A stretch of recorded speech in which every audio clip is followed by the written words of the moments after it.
Sup, this is Apep, and we back on the 11 Monsters of Tiamat. So this is lesson 3, and this is just the like I said, go through the monsters. Today we're gonna talk about this monster right here. And it's called the Mushussu Dragon. If you can see it. The Mushussu Dragon. This is the Mushussu. Okay? Just to give y'all a good look so you can understand and look. You know. The Mushussu serpent the Mushussu Dragon Serpent, a chaos monster of Tiamat, which became a powerful force, supported the gods of Babylon and Syria and Ur. So this is the sigil of it, if you want to work with it.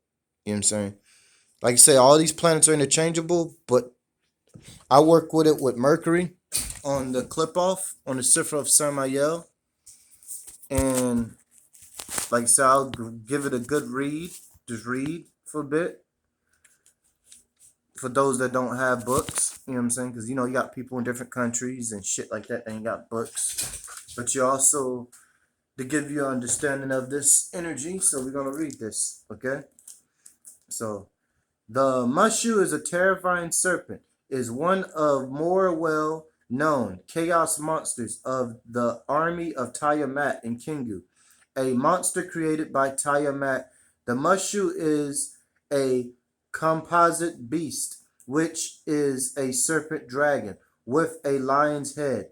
The Akadana word Labu is a title of this monster, and lion-like legs and sharp talons.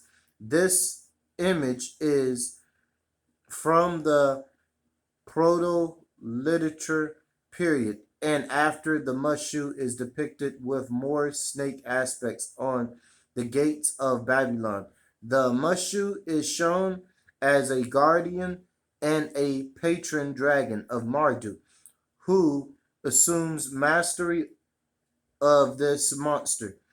After Tiamat went forth into the darkness, the Mushu serves the underworld god Ninizu, who is the king of snakes and may be an angel of death, like Samael connecting to Mercury. But let me just get back to it. For the gods, Mushu holds considerable associations with the horned serpent species of the area. The underworld god Nigizadar, the son of the king of snakes Ninizu, is also associated with the Mushu. The depictions of Mushu in later mythology indicates that the fearless killer this embodies of violence, chaos, is a guardian of the gods and kingship of the city in which he watches over Babylon. The Mushu appears as a great beast on fours, a scale body of a serpent with 4 legs of a lion, with the talons of a bird of prey. The crown of splendouring of Melesimlu and Mushu is shown having 2 horns pointing straight and forward. Throughout ancient Mesopotamia, depictions of various gods, a form of the Mushu appears. The god Nebu rides upon the furious serpent as well. We must consider that the Nebu is the god of divination, similar to the Egyptian Thoth. He is the sacred scribe who decreed the destinies of others. Thus, he is a manifestation of wisdom as well as the serpent dragon he rides upon. The Mushu is featured throughout mythology as first a greater adversary to a god such as Tishpak, Nerta, as well as being the patron guardian along with Marduk. For Babylon, in ancient Akadana myth, the slaying of the Labu, the Mushu, is described after it has assaulted humanity. In this tale, the dragon is said to have been created by Tatu'uma, or the sea, perhaps a direct Old Akadana reference to Tiamat Enlil, illustrating a picture of the Labu as being 50 miles in length, a mile in width, and 6 cubits. Now, those numbers are important. You know what I'm saying? I don't know what that shit means right now, but that's very important, just to give y'all a heads up. And the symbolism of the animals, too. Wild for his mouth in the water which he goes forth, he rises his tail and sweeps the sky.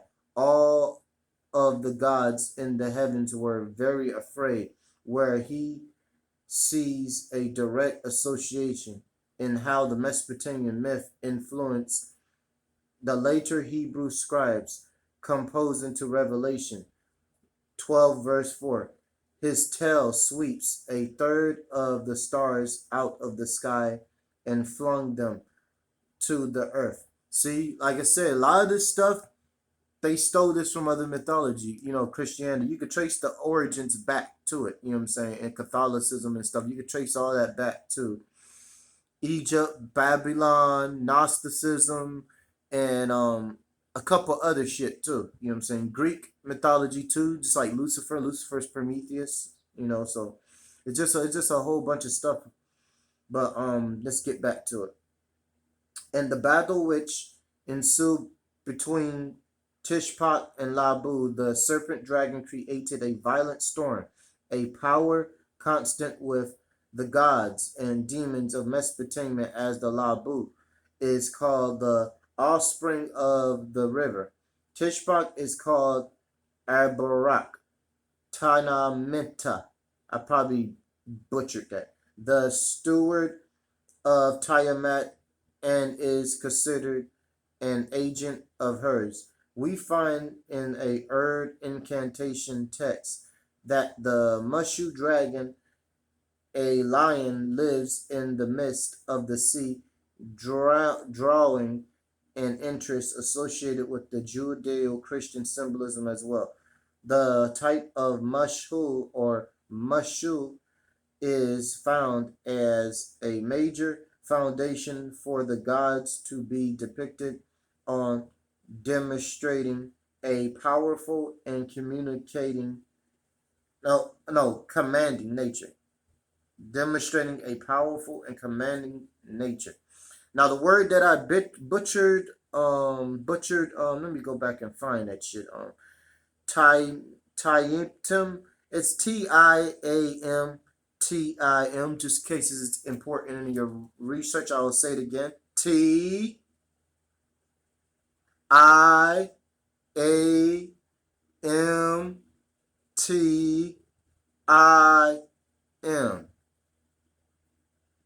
Okay.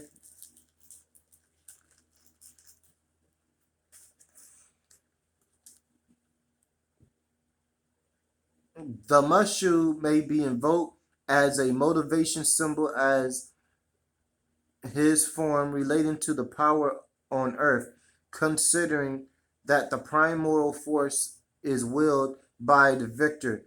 It is much centered to the will as well. Invoking the Mushu may in the form of the image of the god is specific areas, and initially invoking charged by the Kapasu. In the dreaming astral perspective, the Mushu may be sought as an empowering monster over the self, thus protection and aggression back to aggressors, thus the chaos determining the path to victory with your inner and outer earthly challenges. Very interesting. Very interesting. Yeah, so basically that's the Mushussu. I also wanted to point out some more things. Like I said, I'm been doing a lot of workings with the Mushussu and it's working, but I'm not able to break it down as a science. I'm just able to use the symbol. So like I said, the shit that works the best is hard to explain. But so far as like my will has gotten better. You know what I'm saying? Especially working with the mind. You know, removing those repetitive negative thoughts that's entering the mind. I use that with the Mushussu, but there's other things I use it for too. And I just let the energy flow. You know what I'm saying? So I'm still working up on the Mushussu. Like I said, I'll recommend Astro Dynamics and work with that with Lilith, the Anryu, and you can also use this dragon with this particular energy too. I also want to point out the Mushussu.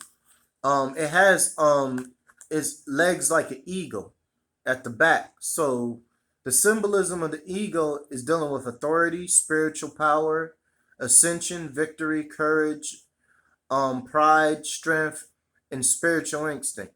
And it represents the light in conflict with the chthonic forces of darkness. And it also is dealing with the mind over matter. That's what the eagle represents. And it could fly high and you could see from further distances. So it could be a symbol for something that sees into the future, the past, and even the present. Um, and in warfare, the eagle would be a symbol, a predatory symbol. You know what I'm saying? That's why the Nazis used it. You know what I'm saying? And they used the swastika. And the bird, like I said, is a symbol for the sun. You know. Now, in the Aztec mythology, the eagle can also be connected to Jupiter, but also the sun too. But it's also connected to Jupiter, the glyph, because it's dealing with the sky, and you know Jupiter is dealing with air and dealing with the element of the sky. Remember Zeus and Jupiter and Jehovah and all that. That's connecting to the sky. You know, but yeah, that's the thing on the ego. So you can use that to invoke those particular attributes, and a lot of these animals have the same damn symbolism.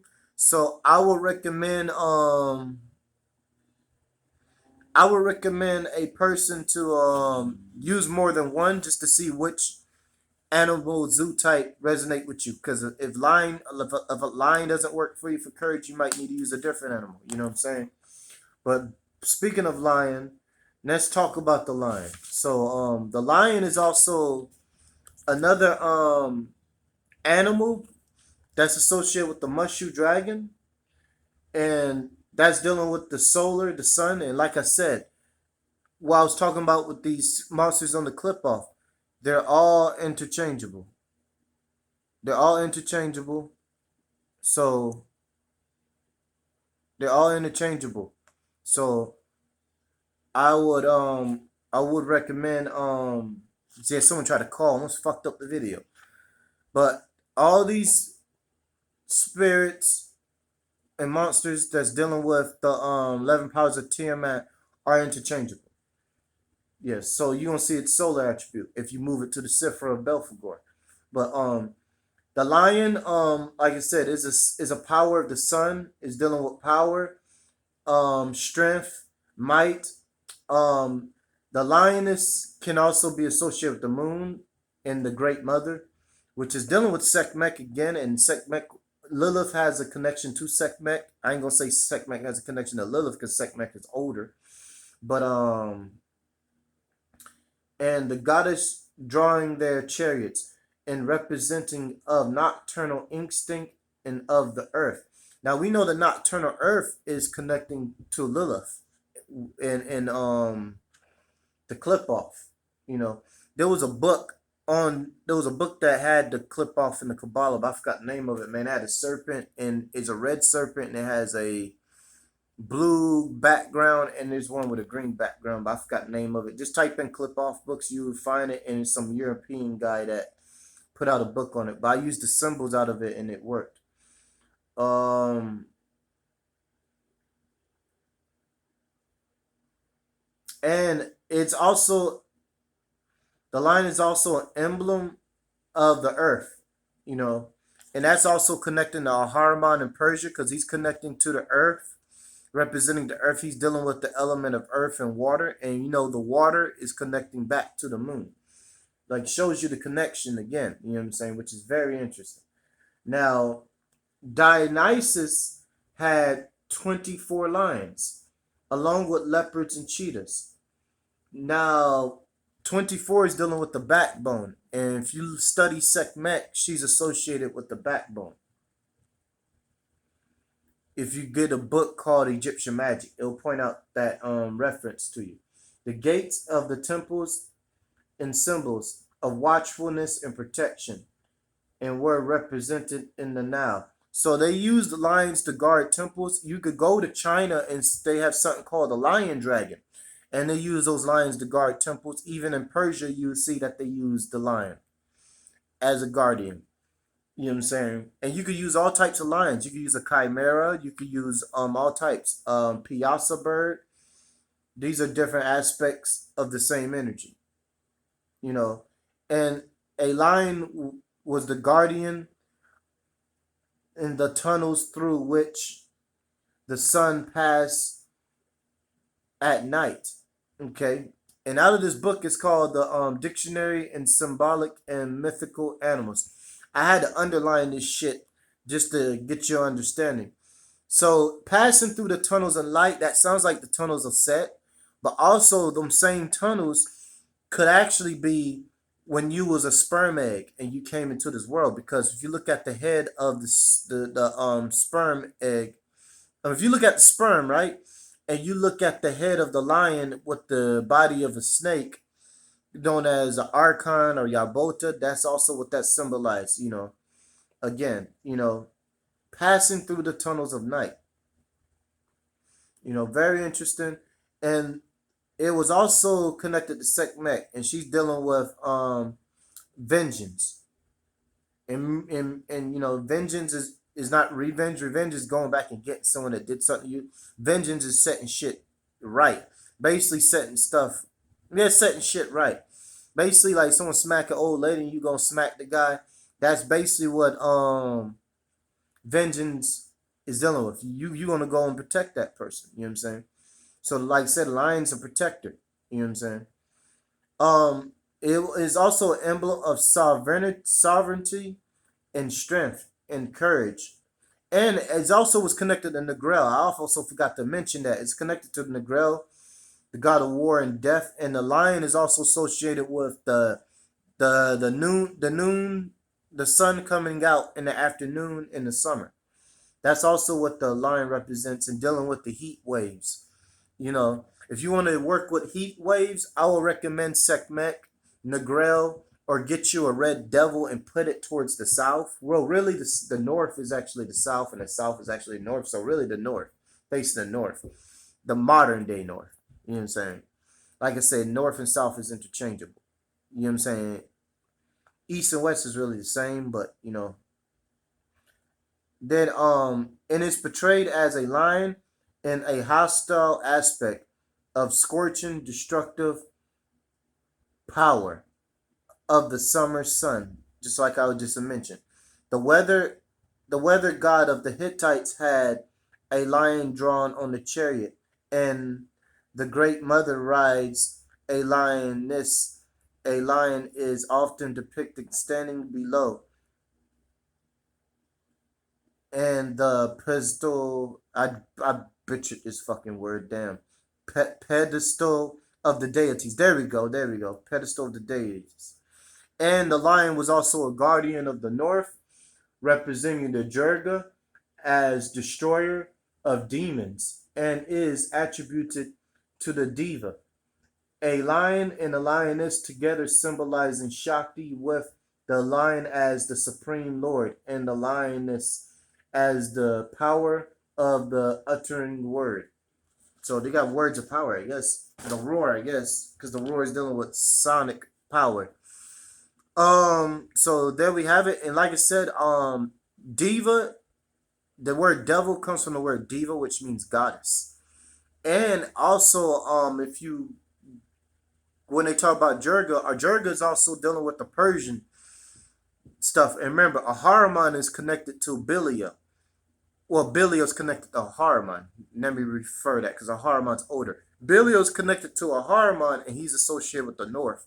And we know the north is dealing with the top of the head. That's the hypothalamus gland and the pineal gland, and dealing with the sun.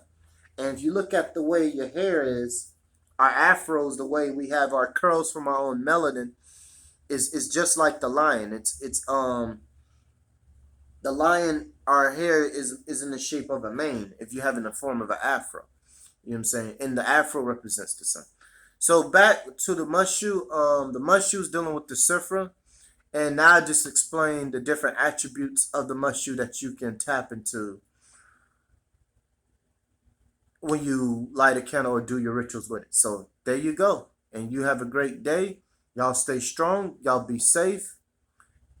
And keep learning, man.